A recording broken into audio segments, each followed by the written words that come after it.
আলাইকুম বন্ধুরা, আজ আবার অ্যাপস থেকে কোরআন শরীফ খুললাম এবং সেখান থেকে বিভিন্ন বিষয় ভিত্তিক যে আয়াতগুলো আছে সেগুলো কিভাবে বের করবেন সেটা দেখাবো।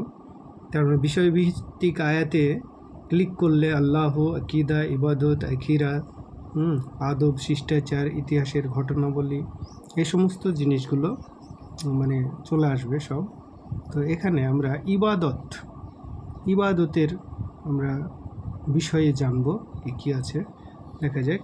ইবাদতে আছে দুয়া, জিকির, আমলের ভালো মন্দ প্রতিদান, নামাজ, সালাত, পবিত্রতা, জাকাত এই সম্পর্কিত আছে। তাহলে নামাজ বা সালাত সম্পর্কে আমরা জানলে কতগুলো আয়াত আছে দেখা যাক। যে 7টা আয়াত আছে, কোন কোন সূরায় বা কীভাবে বর্ণনা আছে দেখা যাক। নামাজের আরকান বর্ণনা আছে 28 জায়গায়, নামাজের গুরুত্ব প্রতিদান আছে 15টা আয়াতে, নামাজের নির্দেশ আছে 23টা জায়গায়, বিভিন্ন প্রকার নামাজ আছে, মসজিদে আবাদ রাখা এই সমস্ত জিনিসগুলো। তো নামাজের নির্দেশ কোথায় কোথায় আছে সেগুলো আমরা দেখব। 23 জায়গায় আছে, কোন কোন সূরাতে আছে পরপর চলে আসবে। তো বন্ধুরা, প্রথমেই দেখাচ্ছে যে আল বাকারা সূরার 43 নম্বর আয়াতে আছে উল্লেখ। সেটার অঙ্গানুবাদগুলোই আমি বিশেষ করে বলছি। যে 43 নম্বর আয়াতে যেটা উল্লেখ আছে সেটা হচ্ছে, আর তোমরা সালাত কায়েম করো, জাকাত প্রদান করো এবং রুকুকারীদের সাথে রুকু করো।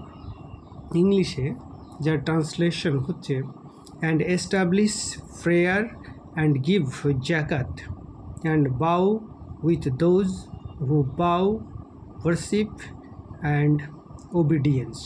তোমরা যথাযথভাবে নামাজ পড়ো এবং জাকাত দাও এবং নামাজিদের সঙ্গে নামাজ আদায় করো। এই কথাটা আছে বাকারার 43 নম্বর আয়াতে। আরবিতে কি আছে? ওয়া আকিমুস সালাতা ওয়া আতুজ যাকাতা ওয়ারকাউ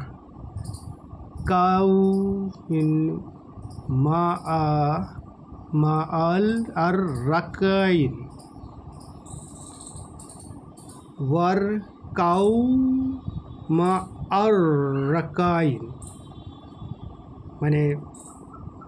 আকিমুস সালাত সালাত প্রতিষ্ঠা করো, ওয়াতুজ জাকাত এবং জাকাত প্রদান করো, আর রুকুকারীদের সঙ্গে তোমরা রুকু করো।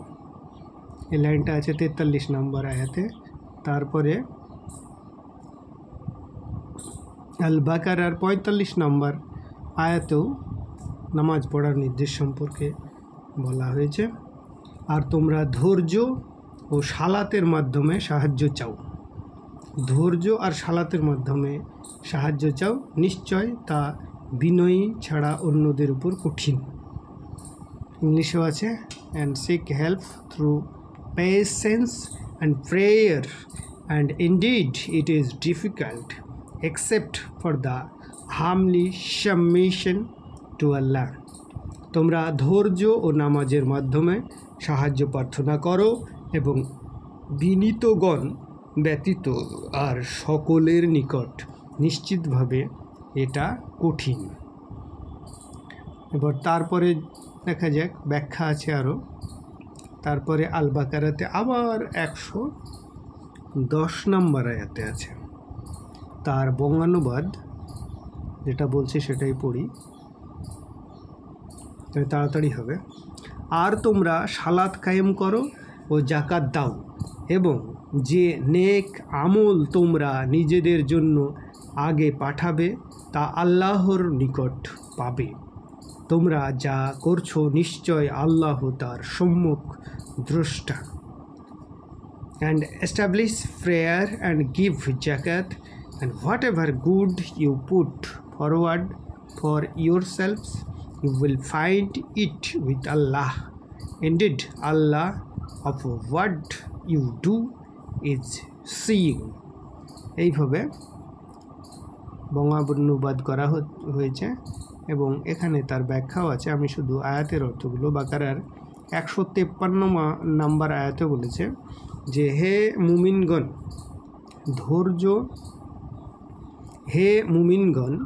ধৈর্য ও সালাতের মাধ্যমে সাহায্য চাও, নিশ্চয় আল্লাহ ধৈর্যশীলদের সাথে আছেন।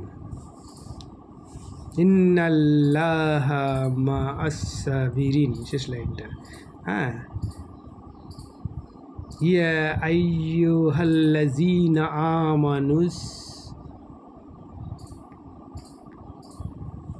তাইনু বিস-সাবরি ওয়াস-সালাওয়াতি ইন্নাল্লাহা মা'আস সাবিরিন।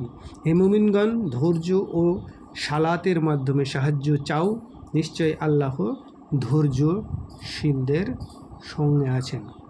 ধৈর্য এবং সালাত এই দুটোর মাধ্যমে চাইতে হবে। বাকারার আবার 238 নম্বর আয়াতে বলেছেন যে যার অর্থটা এই যে তোমরা সালাতসমূহ ও মধ্যবর্তী সালাতের হেফাজত করো। তোমরা সালাতসমূহ ও মধ্যবর্তী সালাতের হেফাজত করো এবং আল্লাহর জন্য দাঁড়াও বিনীত হয়ে।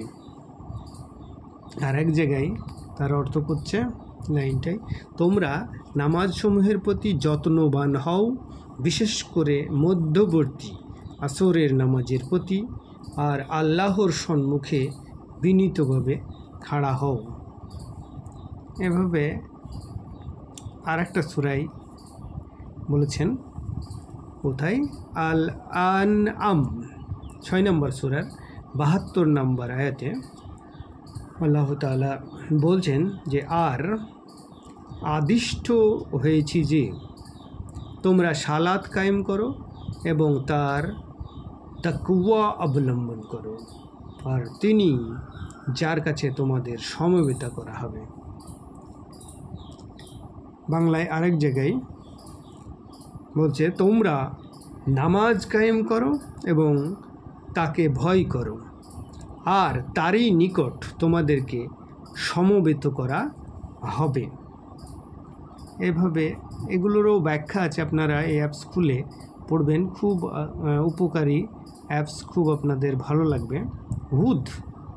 হুদ সূরায় আপনার 114 নাম্বার আয়াতে বলেছে, আর তুমি সালাত কায়েম করো দিবসের 2 প্রান্তে এবং রাতের প্রথম অংশে। দিবসের 2 প্রান্তে ও রাতের প্রথম অংশে নিশ্চয় ভালো কাজ মন্দ কাজকে মিটিয়ে দেয়, এটি উপদেশ গ্রহণকারীদের জন্য উপদেশ। এইভাবে তিনি বলেছেন। এর ব্যাখ্যা আছে, ব্যাখ্যাগুলো পড়ছি না, অনেক সময় লেগে যাবে, ভিডিওটা অনেক বড় হয়ে যাবে। তাই পরবর্তী আয়াত কোথায় বলছে দেখি। রাত, সূরা রাদে বলছে 22 নম্বর আয়াতে, যারা তাদের রবের সন্তুষ্টি লাভের উদ্দেশ্যে সবর করে, সালাত কায়েম করে এবং আমি তাদের যে রিজক প্রদান করেছি তা থেকে গোপনে ও প্রকাশ্যে ব্যয় করে এবং ভালো কাজের মাধ্যমে মন্দকে দূর করে, তাদের জন্য রয়েছে আখিরাতের শুভ পরিণাম। তার মানে খুব গুরুত্বপূর্ণ এই সমস্ত আয়াতগুলো, আপনারা খুব ভালোভাবে অর্থসহ এগুলো জানবেন, তাহলে আল্লাহ তাআলা কোরআন শরীফের মধ্যে নামাজ সম্পর্কে কী বলেছে সেগুলো জানতে পারবেন।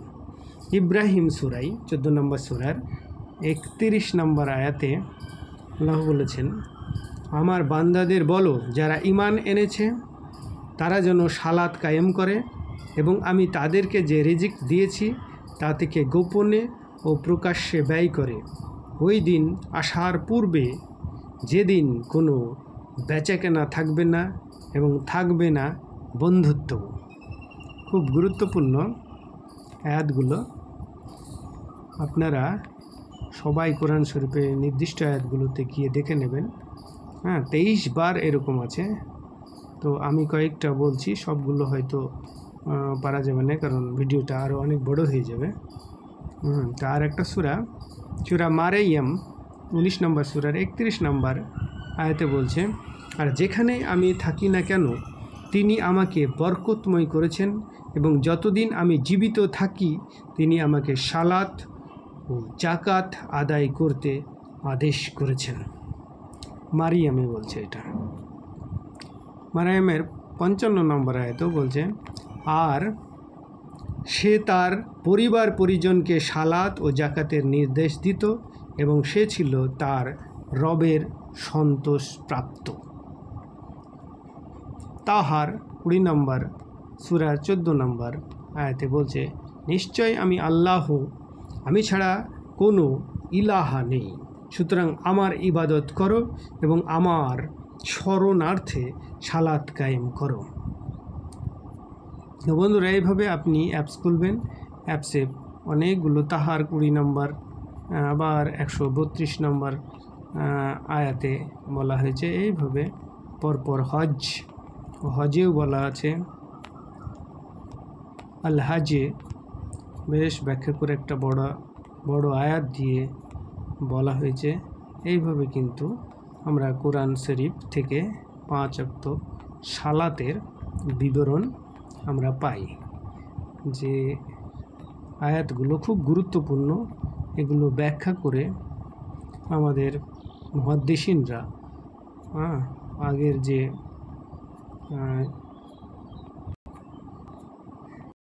কোরআন এবং হাদিসরা খুঁজে করে দিতেন। আমাদের কোরআন শরীফ থেকে এরকম বিভিন্ন জায়গায় বর্ণিত যে নামাজ সম্পর্কে যে সমস্ত আয়াতগুলো আছে সবগুলো কম্পাইল করে দেখে 5 ওয়াক্ত নামাজ আছে এটাই নির্দেশ করেন এবং নবী সাহেব বিভিন্ন সময়ে 5 ওয়াক্ত নামাজ খুব গুরুত্ব সহকারে পড়েছেন, সুতরাং এবং সবাইকে পড়ার নির্দেশ দিয়েছেন এবং নামাজের যে ফজিলতগুলো আছে সেগুলো এই ব্যাখ্যার মধ্যে গেলেই আমরা পেয়ে যাব। তাই বন্ধুরা, আপনারা এই অ্যাপসের মাধ্যমে দেখবেন এবং প্রত্যেকটা আয়াত এইভাবে বের করবেন, বিষয়ভিত্তিক আয়াত বের করবেন এবং পড়বেন, তাহলে খুব উপকৃত হবেন। ভিডিওটা বেশি বড় করছি না, এখানেই শেষ করছি। খোদা হাফেজ। ভালো থাকবেন, সুস্থ থাকবেন, শান্তিতে থাকবেন।